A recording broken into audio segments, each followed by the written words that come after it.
దేవుని పిల్లలారా, మంచి సమయంలో మనం ఉన్నాం. దేవుని మాటలు మనం విందాం. మొదటి వర్తమానికులుగా పేపర్లో ప్రకటించిన రీతిగా మన ప్రియులు సహోదరులు బ్రదర్ ప్రసన్న కుమార్ గారు మన మధ్యలో ఉన్నారు కనుక వారు వస్తూ దేవుని మాటలు అందిస్తున్నారు. చప్పలు కొడుతూ ప్రభు నామని మహిమపడతాం. గట్టిగా గట్టిగా గట్టిగా గట్టిగా స్తోత్రం స్తోత్రం. దేవునికి స్తోత్రం. బిగ్గరగా హల్లెలూయా. దేవునికి స్తోత్రం. రెండు చేతుల పైకి చెప్దామా హల్లెలూయా.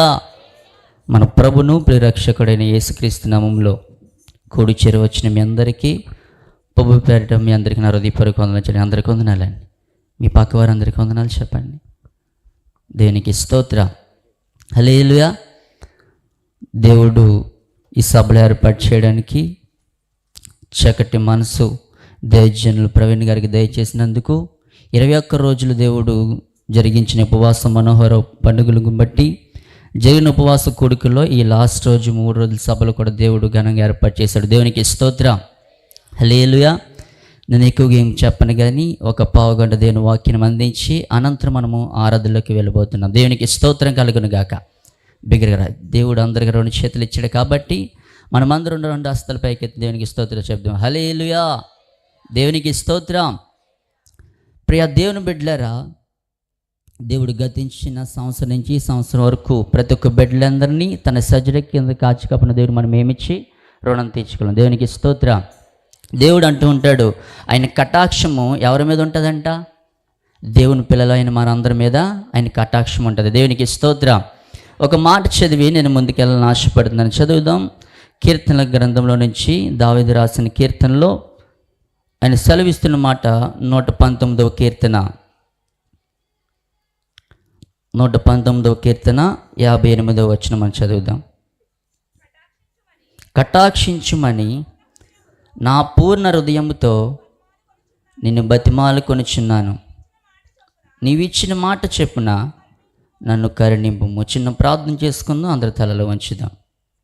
మహాగణుడా, మహోన్నతుడు నీకు వందనాలైనా, సర్వశక్తిమంతుడా, సదిగారు గొప్ప దేవుడు, జయంగలితం జీవపతినికి స్తోత్రాలు. దీని వాక్యం మేము వింటుండగా వినగలచను గ్రహించరద్దును అర్థం చేసుకున్న మనసును మాలో ప్రతి ఒక్క బిడ్డలు మీరు దయచేయండి. కూడి చెరవచ్చిన ప్రతి ఒక్క బిడ్డలు మీరు జ్ఞాపకం చేసుకున్న దేవానికి వందనాలు. ఈ మొదటి కూడిక మీరు ఘనంగా జయప్రదంగా మీరు జరిగించండి. ఇంక జరగనున్న 2 కూడికలు మీరు అభిషేకించి ఘనంగా జరిగించిన దేవానికి స్తోత్రాలు. ఈ వర్తమానం వింటుండగా ప్రతి ఒక్క బిడ్డలు నాటబడటానికి ఫలింప చేయడానికి నీ మాటలు ఉంచమని అడిచిన దేవానికి స్తోత్రాలు. 2వ వర్తమానం అందిస్తున్న నాయన శేఖర్ బాబాయ్ గారిని మీ చేతులుగా అప్పగిస్తున్నాను తండ్రి. మీరు అభిషేకించి మా అందరితో మాట్లాడమని అడిగి, ఇంకా రావాల్సిన బిడ్డలందరూ మీ త్వరపడి నడిపించుకోమని అడిగి యేసు అది పరిశుద్ధులను అడిగి వేడుకుంటున్నాను తండ్రి. దేవునికి స్తోత్రం. హల్లెలూయా. ప్రియ దేవుని బిడ్డలారా, దావీదు కీర్తన సెలవిస్తున్న మాట ఏమిటనంటే, కటాక్షించుమని నా పూర్ణ హృదయముతో నిన్ను బతిమాలుకొనుచున్నాను. నీవిచ్చిన మాట చెప్పున నన్ను కరుణించుము. దేవునికి స్తోత్రం. హల్లెలూయా. కటాక్షించమని మనం ఎవరిని అడగాలి? దేవుణ్ణి మనము అడగాలి. ఎవరిని కటాక్షించాలయ్యా? నన్ను, నా కుటుంబాన్ని, లేదంటే నన్ను, నా భార్యని, లేదంటే నన్ను, నా బిడ్డని, వీళ్ళందరినీ మీరు కటాక్షించమని అడిగినప్పుడు దేవుడు ఖచ్చితంగా ఆయన ఏం చేస్తాడంట? ఈ సభలు ఏర్పాటు చేయడానికి దేవుడు ఇచ్చిన కృపను బట్టి ఆయన కటాక్షం మన అందరిపైన ఉన్నది. దేవునికి స్తోత్రం. హల్లెలూయా. ఆయన అంటూ ఉంటాడు, దావీదు భక్తుడు ఎక్కడున్నా కానీ, ఎడారిలో ఉంటున్నప్పుడును, లేదంటే తల్లిదండ్రులు అన్నదమ్ములు విడిచిపెట్టినప్పటికైనా కూడా దావీదు ఎప్పుడు ఒంటరివాడు కాలా. ఎందుకు? దావీదుతో ఎవరున్నారంటే దేవుడే ఉన్నాడు. దేవునికి స్తోత్రం. ఆయన పైన ఎవరి కటాక్షం ఉన్నదంట? దేవుని కటాక్షం ఉంది. ప్రియ దేవుని బిడ్డలారా, కూడి చెరొచ్చిన మనందరిపైన కూడా దేవుడి కటాక్షంపై మనమందరిపై కుమ్మరించును గాక. దేవునికి స్తోత్రం. హల్లెలూయా. ఆయన కటాక్షించాలంటే ప్రియ దేవుని బిడ్డలారా, మనం యాకోబుని చూస్తూ ఉంటాం. అందరికీ తెలుసు కదమ్మా యాకోబు. ఆయన ఎటువంటి వాడు? మోసగాడే. కానీ దేవుడు పిలుచుకున్న తర్వాత ఆయన పేరు మార్చబడ్డది. అప్పుడు ఏమయ్యాడంట? ఇశ్రాయేలుగా మార్చబడ్డాడు. దేవునికి స్తోత్రం. హల్లెలూయా. ఆయన తన సొంత ఇంటి నుంచి ఎవరింటికి వెళ్ళిపోయాడు?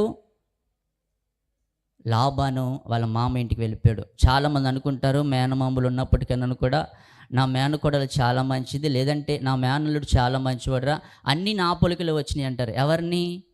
మేనకోడల్ని, మేనల్ని. సహజంగా చాలామంది చూసినట్లయితే వారి పోలికలు తల్లిదండ్రులు వచ్చినప్పటికైనా కూడా అప్పుడు దాకా మేనమాము లేదంటే మేనత్తలు వీళ్ళందరూ ప్రేమించినప్పటికైనా కూడా యాకోబు ఎంతో మురిసిపోయాడు. ఏంటనంటే నా మేనమామ నాకు ఉన్నాడు, ఆయన వంటి వాడు ఎవరు లేరు కదా, నేను ఆయనలో ఉంటే అన్నీ నాకు జరుగుతాయి కదని ఎవరు అనుకున్నారు తెలుసా? యాకోబు అనుకున్నాడు. దేవునికి స్తోత్రం, హల్లెలూయా. అప్పుడు దాకా అన్నీ నాలోనే ఉన్నాయిరా, లేదంటే నా చెవులు, నా ముక్కు, నా నోరు అన్నీ నా పొలుగులే నీకు వచ్చినాయి అన్నప్పటికైనా కూడా యాకోబు ఒక రోజున మోసపోయాడు. ఎందుకు? అప్పుడు దాకా చూసిన లాబాను తర్వాత ఏమైపోయాడంట? విడిచిపెట్టేశాడు. మనం అనుకుంటాం ఎప్పుడు నాతోనే ఉంటారు, లేదంటే నా సొంత జనులు, నా కుటుంబం, లేదంటే నా బంధుమిత్రులు అనుకుంటాం తప్ప లాబాను ఎవరు విడిచిపెట్టేశారంట?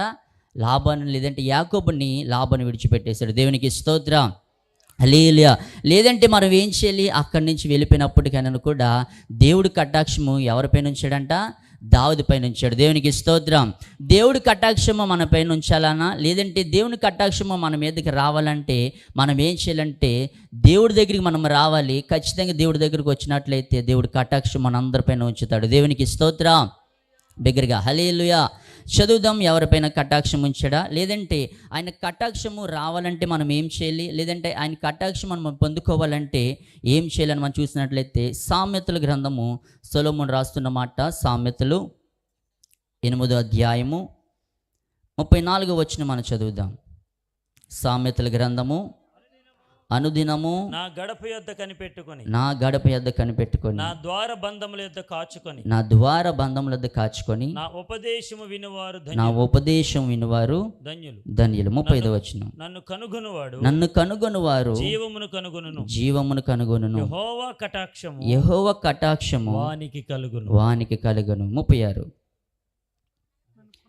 నన్ను కనుగొనిన వాడు జీవం తనకి హాని చేసుకొనును, నా యందు అసహాయపడు వారందరూ మరణమును స్నేహించదు. చాలండి. దేవునికి స్తోత్రం, హల్లెలూయా, బిగ్గరగా హల్లెలూయా. హల్లెలూయా. మనం ఇప్పుడు దాకా చదువుకున్న కటాక్షం ఏమిటనంటే ఆ 34లో వచనం చూసినట్లయితే సొలొమోను మహారాజు అంటుంటాడు, అనుదినము నా గడప యొద్ద కనిపెట్టుకొని, నా ద్వార బంధముల యొద్ద కాచుకొని, నా ఉపదేశము వినువారు ధన్యులు. దేవునికి స్తోత్రం కలుగును గాక, హల్లెలూయా. ఇప్పుడు మనము దేవుని వాక్యం వింటున్నామంటే మనం ఎటువంటి వారం? ధన్యులమా అన్యులమా? ధన్యులమే. ఆయన కృప మనపై ఉన్నది, లేదంటే ఆయన కటాక్షం మనపై ఉన్నప్పుడు ఆయన అంటున్నాడు 34వ వచనంలో, అనుదినము నా గడప యొద్ద. ఆయన ఏం చేసేవాడంట? మనము కూడా ఏం చేయాలి? ఇప్పుడు మనం ఇక్కడికి వచ్చేసాం. ఇక్కడికి వచ్చేసిన తర్వాత మనం అనుకుంటాం, అయ్యో నేను నా భార్య నా బిడ్డలందరం కలిసి ఇక్కడికి వచ్చేసామే, ఇంటికాడ ఎవరు లేరు, లేదంటే నా గృహాన్ని ఎవరు చూస్తారు, లేదంటే నేను ఇంటికి తాళం వేసానా లేదా, ఒక అడుగు నేను కనిపెట్టుకుని వచ్చినుంటే ఎంత బాగును, లేదంటే పొయ్యి వెలిగించి స్టవ్ మీద ఏమైనా పెట్టేసి వచ్చానా, లేదంటే అవి పొంగిపోయి మొత్తం అవంతా ఆవిరైపోతుంటుందేమో అని మనం ఏం చేస్తామంట?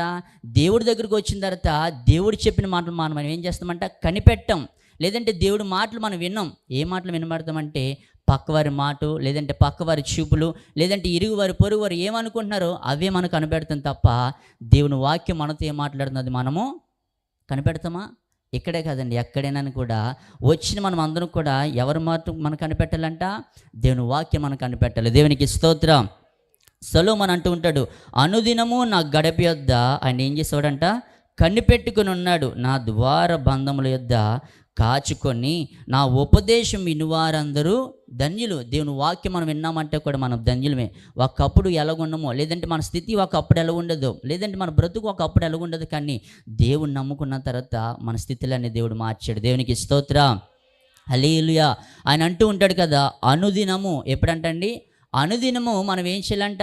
దేవుని జ్ఞాపకము చేసుకుంటే ఆ కటాక్షము మన సంఘాలపైన మన కుటుంబం పైన ఉంచుతాడంట. దేవునికి స్తోత్రం, హల్లెలూయా. మొదటిగా ఆయన ఏమంటున్నాడంటే కటాక్షం ఎవరిపైన ఉండాలంటే, ఆయన కటాక్షం దిగి రావాలంటే మనం అనుదినం ఏం చేయాలంట? జీవమును మనము పొందుకోవాలంట. దేవునికి స్తోత్రం, హల్లెలూయా. ఆయన కటాక్షం మన మీదకి రావాలంటే మనం ఏం చేయాలంట? అనుదినము మనము జీవమును మనం పొందుకోవాలంట. రెండో మాటలకు మనం వద్దాం, చదవండి. ఆయన అంటూ ఉంటాడు కదా, కీర్తనల గ్రంథము 103వ కీర్తన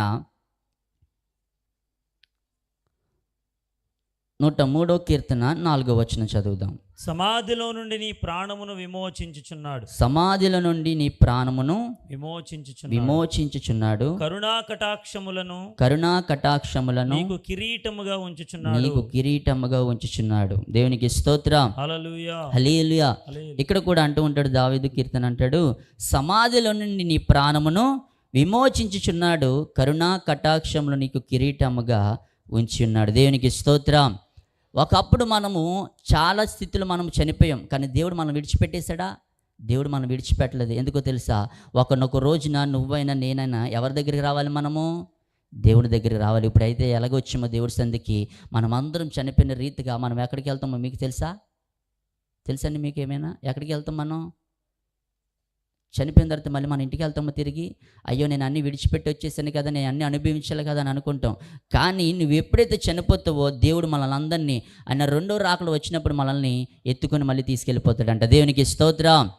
హల్లెలూయా. ఆయన అంటూ ఉన్నాడు కదా, సమాధిలో నుండి నీ ప్రాణమును విమోచించుచున్నాడు, కరుణా కటాక్షమును నీకు కిరీటముగా ఉంచి ఉన్నాడు. మనము ఏం చేయాలంటే, ఆయనను పొందుకోవాలంటే ఆయన కటాక్షము మనం ఏం చేయాలంట? అనుదినము ఏం చేయాలి? ఆయన జీవనం మనము పొందుకోవాలి. ఎక్కడ? ఆయన జ్ఞానం మనం చేయాలంట. లేదంటే ఆ గడప దగ్గర మనం కనిపెట్టుకు ఉండాలి. లేదంటే చాలామంది చూడండి, భార్య భర్తలు ఉన్నప్పుడు, లేదంటే వాళ్ళిద్దరికి ఉన్నప్పుడు, తర్వాత వాళ్ళ కలయిక కలిసిన తర్వాత ఒక సంతానం కలుగుతుంది. కలిగిన తర్వాత వాళ్ళు ఏం చేస్తారో తెలుసా? నా భర్త పలానా పనికి వెళ్ళాడే, ఆయన ఎప్పుడు వస్తాడు, ఆయన వచ్చేదాకా చాలామంది స్త్రీలు ఏం చేస్తారు? ఆ గడప దగ్గర కనిపెట్టుకుంటూ ఉంటారు. దేవునికి స్తోత్రం. హల్లెలూయా. ఆయన ఎప్పుడు వస్తారు, లేదంటే నేను ఆయన ఎప్పుడు చూడాలి, ఆయన వచ్చేటప్పటికి నేను ఏమవ్వాలి, ఆయనకి ఎదురు చూస్తూ ఉంటారు. అలాగా మనం దేవుడి సంధికి ఎప్పుడు వెళ్ళాలి, దేవుడి సంధి మనం ఎప్పుడు గడపాలి, దేవుడి సంధి మనం ఎలా ఉండాలి అనుదినం మనం ఏం చేయాలంట? ఆయన జీవనం మనం పొందుకుంటే ఆయన కటాక్షం మనం అందరిపైన ఉంచుతాడంట. దేవునికి స్తోత్రం. హల్లెలూయా. నా మాటలు అర్థమవుతున్నాయండి మీకు? దేవునికి స్తోత్రం. ఆయన అంటూ ఉన్నాడు కదా, మనం ఏం చేయాలంట? జీవము, లేదంటే ఆయన కటాక్షం మన మీదకి దిగి రావాలంటే అనుదినము మనం జీవమును పొందుకోవాలి. ఆయన పొందుకున్నాడు కాబట్టి ఆయన కటాక్షము దావీదు పైన ఉంచాడు. చదువుదాం. అదే నిర్గమాకాండము 3వ అధ్యాయము. చదవండి, 2 మాటలకు వద్దాం. నిర్గమాకాండము 3వ అధ్యాయము 21, 22 వచనాలు చదువుదాం. మరియు నేను నీ జనుల ఎడల ఐగుప్తులకు కటాక్షము కలుగజేస్తుందని గనుక మీరు వెళ్ళినప్పుడు ఒట్టి చేతులతో వెళ్ళరు. ప్రతి స్త్రీయు తన పొరుగు వారిని, తన ఇంటినున్న దానిని, వెండి నగలను, బంగారు నగలను, వస్త్రములను ఇమ్మని అడిగి తీసుకొని మీరు వాటిని మీ కుమారులకును మీ కుమార్తెలకును ధరింపచేసి ఐగుప్తులను దోచుకునేదిరని. దేవునికి స్తోత్రం. ఈ వర్తమానం మనందరికీ తెలిసిందే, అందరికీ సుపరిచితమే. కానీ ప్రియ దేవుని బిడ్డలారా, ఆయన కటాక్షము మనం పొందుకోవాలంటే ఈ ఒక్క మాట చెప్పి నేను త్వరగా ముగించాలని ఆశపడుతున్నాను. ఆయన అంటూ ఉంటాడు, మరియు నేను ఈ జనుల ఎడల ఐగుప్తులకు కటాక్షము కలుగజేసేదనని గనుక మీరు వెళ్ళినప్పుడు ఒట్టి చేతులతో మనం ఎక్కడికైనా వెళ్తామా? ఇప్పుడు మనం పలానా ఫంక్షన్కి వెళ్ళామనుకోండి, అక్కడ ఏంటి తినేసి వస్తామా? మనం ఏమైనా రాయించాలి? అక్కడ రాయించలేదు. అయ్యో తినేసి వెళ్ళిపోతున్నారు ఏంట్రా వీళ్ళు, ఏమీ రాయించలేదు. మన ముందు అనుకోరు కానీ వెనకాల ఎన్ని అనుకుంటారు. దేవునికి స్తోత్రం. ప్రియ దేవుని బిడ్డలారా, ఇక్కడ మనం చూసినట్లయితే ఐగుప్తు దేశంలో ఇశ్రాయేల్ ప్రజలు వాళ్ళు ఏమనిపిస్తున్నారంట? బానిసత్వం అనిపిస్తున్నారు. ఎన్ని సంవత్సరాలు అంటే 430 సంవత్సరాల వరకు వాళ్ళు ఏం చేస్తున్నారంట? బానిసత్వం అనుభవిస్తున్నారు. కానీ ఈ విముక్తి నుంచి నేను ఎప్పుడు విముక్తి కలగాలి, ఈ బానిసత్వం నుంచి నేను ఎప్పుడు విడుదల కలగాలి, నాకు ఎప్పుడు విడుదల వస్తుంది, లేదంటే ఈ ఐగుప్తులో ఈ రాజు నన్ను ఏం చేస్తున్నాడంటే మమ్మల్ని అందరినీ గొడ్డి చాకరీ చేయిస్తున్నాడు, మాకు వచ్చే ధనమంతా కూడా ఈ రాజు ఏం చేస్తున్నాడంట? దోచేసుకుంటున్నాడు. అయ్యా వీళ్ళు అంటూ ఉన్నారు ఇశ్రాయేల్ ప్రజలందరూ, ప్రభా మేము మీ దగ్గర చాలా కష్టపడి పనిచేస్తున్నప్పటికన్నా కూడా మేము చేసే పనికి మీరు సరైన ధనము మాకు ఇవ్వట్లేదు, మేము చేసిన కష్టజీతం మాకు రావట్లేదు చేతికి. వీళ్ళందరూ బాధపడుతున్నప్పటికన్నా కూడా ఆయన అంటున్నాడు ఐగుప్తులో, మీరు ఎవరికి చెప్పుకుంటారో చెప్పుకోండి, మీరు ఏం చేసుకుంటారో చేసుకోండి అని అన్నారు. కానీ ఈయన అంటూ ఉన్నాడు, అప్పుడు తర్వాత ఇశ్రాయేల్ ప్రజలందరూ గొడ్డి చాకరీ అనుభవించిన తర్వాత ఈ 430 సంవత్సరాలు వాళ్ళు పని చేసిన తర్వాత వీళ్ళ చేతికి ఏమి రాలేదు? ధనం రాలేదు. ధనం రాలేదప్పటికి ప్రియ దేవుని బిడ్డలారా మనం అనుకుంటాం ఒక దగ్గర నువ్వు 4 సంవత్సరాలు పనిచేసినా, లేదంటే 5 సంవత్సరాలు 2 సంవత్సరాలు పనిచేసిన తర్వాత, అయ్యా నీకు ఇంకా పని లేదు, నువ్వు వెళ్ళిపో, నీ వల్ల ఏమీ కావట్లేదు అని పంపించేసిన తర్వాత, మరి నువ్వు కష్టపడిన దానికి జీతం అనుభవించాలి కదా. మనం అనుభవించాలండి. అనుభవించినప్పుడు నువ్వు ఎంతైతే కష్టపడుతున్నావో ఆ కష్టానికి ప్రతిఫలం నీ చేతికి ఏమి రావాలి? ధనం రావాలి. ఆ ధనం రాలేనప్పుడు నువ్వు ఉసూరు మాదేవులాగా నీ ఇంటికి వెళ్ళిపోతే నీ చేతికి ధనం వస్తుందా? అయ్యా నేను ఇప్పుడు దాకా నీ దగ్గర కష్టపడ్డానే, ఇప్పుడు దాకా నీ దగ్గర నేను గొడ్డి చాకరీ పని చేసానే, నా చేతికి ఏమి ధనం రాలేదు అని అనుకున్న తర్వాత, ఇప్పుడు దాకా నువ్వు పని చేసిన తర్వాత నీ జీతం, నువ్వు కష్టపడ్డావు కాబట్టి ఆ కష్టజీతం ఎవరు అనుభవించాలి? ఎవరైతే కష్టపడ్డారో వాళ్ళే అనుభవించాలంట. దేవునికి స్తోత్రం. కానీ ఇశ్రాయేలు ప్రజలు ఎంత కష్టపడినప్పటికీ కూడా వాళ్ళకి వాళ్ళ చేతికి ధనం అనేదే రాలేదప్పటికి ఈ ఐగుప్తు రాజు ఏం చేశాడు తెలుసా? మీరు ఏం చేసుకున్నా పర్లేదు కానీ నేను ఒక్క రూపాయి కూడా మీకు ఇవ్వను అని అన్నాడు. ప్రియ దేవుని బిడ్డలారా, మనం ఏం చేయాలంటే ఆయన అంటూ ఉంటాడు, చదవండి 22వ వచనం. ప్రతి స్త్రీయు తన పొరుగు దానిని, తన ఇంటనున్న దానిని, దాని వెండి నగలను, బంగారు నగలను, వస్త్రములను ఇమ్మని అడిగి తీసుకొని, మీరు వాటిని మీ కుమారులకును మీ కుమార్తెలకును ధరింపజేసి ఐగుప్తులను దోచుకునేది. ప్రియ దేవుని బిడ్డలారా, వీళ్ళు ఎంతైతే కష్టపడ్డారో అంతకి 100 ఫలం దేవుడు ఇశ్రాయేలు ప్రజలకు ఇచ్చాడంట. దేవునికి స్తోత్రం. కానీ వీళ్ళు అనుకుంటారు, ప్రభువా మేము ఇప్పుడు దాకా ఆయన దగ్గర పనిచేసాం, మేము ఎంతవరకు కష్టపడ్డాం, నువ్వు మాకు దిక్కు కదా, నువ్వు మాకు ఏదైనా సహాయం చేస్తే వీళ్ళు నువ్వు ఎలాగైనా మార్చగలవు కదా, నువ్వు మార్చితే మా ధనం మాకు వస్తుంది. కానీ ఇశ్రాయేలు ప్రజలు అడిగినప్పుడు దేవుడు మౌనంగా ఉన్నాడంటారా, మాట్లాడాడంటారా? వాళ్ళతో ఖచ్చితంగా వాళ్ళతో మాట్లాడారు. వాళ్ళపైన ఆయన అంటూ ఉన్నాడు కదా, ప్రభువా నీ కటాక్షం మాపై ఉంటే మేము అనుదినము, లేదంటే దినదినము, ప్రతిదినము మేము ఆ గడప దగ్గర మేము ఏం చేస్తామంట? కనిపెట్టుకొని ఉంటాం. దేవునికి స్తోత్రం. హల్లెలూయా. మనం ఏం చేయాలి? దేవుడి దగ్గరికి వచ్చిన తర్వాత దేవుని మాటలు మనం ఎలాగినాలంటే భయము భక్తితో శ్రద్ధ కలిగి మనం విన్నట్లయితే దేవుడి కటాక్షము ప్రతి బిడ్డ పైన ఆయన కుమ్మరిస్తూ ఉంటాడు. దేవునికి స్తోత్రం. హల్లెలూయా. ప్రియ దేవుని బిడ్డరా, మనం చనిపోయిన తర్వాత దేవుడు మనల్ని సమాధులు విడిచిపెట్టేచ్చు కదా, లేదంటే అక్కడే విడిచిపెట్టేసి ఎందుకు వీడిని బయటికి తీసుకురావాలి, వీడిని ఎందుకు మళ్ళీ బ్రతికించాలి అని దేవుడు అనుకుంటే మనం అప్పుడే చనిపోయేవారం. కానీ దేవుడు అంటూ ఉంటాడు కదా, ఆయన మాట ఇస్తే తప్పనివాడు. దేవునికి స్తోత్రం. హల్లెలూయా. ఆయన మాట అంటూ ఉంటాడు, నేను అవునంటే అవును, కాదంటే కాదు. దేవుడు ఖచ్చితంగా చేయగల దేవుడు. అటువంటి సమర్థం మన దేవుడికే కలిగింది. దేవునికి స్తోత్రం. హల్లెలూయా. అటు కటాక్షము దావీదు పైన ఉన్నది, అలాగే ఇశ్రాయేలు ప్రజల మీద ఉన్నది. వాళ్ళు ఏం చేయాలంట? అనుదినము, ప్రతిదినము, దినదినము ఆ గడప దగ్గర ఏం చేయాలంటే వాళ్ళందరూ కనిపెట్టుకుని ఉండాలి. ప్రియ దేవుని బిడ్డలారా, మనము దేవుడి సందుకు వచ్చిన తర్వాత దీని వాక్యం ఏం చెప్తున్నారా, లేదంటే దీని వాక్యం మనతో ఏం మాట్లాడుతుందో మనం కూడా ఏం చేయాలి? కనిపెట్టుకుంటూ ఉండాలి. ఎప్పుడైపోతుంది, ఎప్పుడు వెళ్ళిపోదాం, ఇది కనిపెట్టుకుంటున్నాం కాదు. దేవుడి సందుకు వచ్చిన తర్వాత మనము దేవుని వాక్యం వింటున్నామా, లేదంటే ఆ వర్తమానం మనతో మాట్లాడుతుందా, లేదంటే దేవుడు నాతో మాట్లాడుతున్నాను లేదంటే భయము భక్తితో శ్రద్ధ కలిగి నువ్వు విన్నట్లయితే దేవుడు మనందరితో మాట్లాడతాడు. దేవునికి స్తోత్రం. హల్లెలూయా. అటువంటి కటాక్షము లేదంటే అనుదినము మనం ఏం చేయాలంటే గడప దగ్గర మనం ఏం చేయాలి? కనిపెట్టుకుని ఉండాలి. ఆయన కటాక్షము మనపై ఉండాలంటే, దేవుడు మన పైకి దిగి రావాలంటే దేవుడు కటాక్షము దావీదు పైన ఉన్నది. అలాగే ఇశ్రాయేలు ప్రజలు ఆ బానిసత్వం అనుభవించిన తర్వాత, ఆ బానిసత్వం 430 సంవత్సరాలు అనుభవించి వాళ్ళకి ఎప్పుడైతే విముక్తి కలిగిందో అక్కడి నుంచి వెళ్ళిపోయిన తర్వాత దేవుడి కటాక్షము ఇశ్రాయేలు ప్రజల పైన ఉన్నది. దేవునికి స్తోత్రం. హల్లెలూయా. అటువంటి కృప, అటువంటి దీవెన మనందరిపై కుమ్మరించును గాక. ఆమె. ఈ కొద్ది మాటలు దేవుడు దీవించి ఆశీర్వదించి ఫలింపచేయను గాక. ఆమె. ఆమేన్. గట్టిగా చప్పలు కొడుతూ ప్రభు నామాన్ని ఘనంగా మహిమపరుద్దాం. హల్లెలూయా, హల్లెలూయా, హల్లెలూయా. దేవునికి స్తోత్రం. గట్టిగా హల్లెలూయా, హల్లెలూయా. మంచిది. చక్కటి వర్తమానాన్ని మొదటి వర్తమానికులుగా దైవజనులు బ్రదర్ ప్రసన్న కుమార్ గారు దేవుడు మాటలు మనకి ఎంతగానో వినిపించారు. దేవునికి స్తోత్రం. ఈరోజు మనందరం ఇక్కడ కూడుకున్న విధానము దేనికోసం అని అడిగితే ప్రభు కటాక్షము మన ఎడల ఉండుట కొరకు. దేవునికి స్తోత్రం. ఆయనే మనల్ని కటాక్షింపకపోతే ఎవరు కటాక్షింపగలరు? ఆయనే మన ఎడల జాలి చూపకపోతే ఎవరు జాలి చూపగలరు? ఆయనే మన మొర వినకపోతే, మన ప్రార్థన వినకపోతే ఎవరు ఆలకిస్తారు? దేవునికి స్తోత్రం. గట్టిగా హల్లెలూయా. దావీదు ఎడల కటాక్షము చూపిన దేవుడు, అలాగైతే సొలొమోను రచించినటువంటి గ్రంథంలో అనుదినము నా గడప యొద్ద కనిపెట్టుకొని దాని ద్వారబంధముల వద్ద ఎవడైతే ఎదురు చూస్తూ ఉంటాడో వాడు జీవమును కనుగొంటాడు. గనుక యెహోవా కటాక్షము వాని ఎడల కలుగుతుంది. దేవునికి స్తోత్రం. ఇప్పుడు ఈరోజు మనందరం సజీవులుగా ఉన్నాం, జీవమును పొందుకున్నాం. ఈరోజు ఎవరైతే సజీవులుగా ఉన్నారో వారందరూ కూడా ప్రభువును ఎరుగుదురుగాక, ప్రభు కటాక్షము పొందుకొందుదురుగాక, ప్రభు మహిమ వారి ఎడల కలుగునుగాక. చెప్పండి హల్లెలూయా.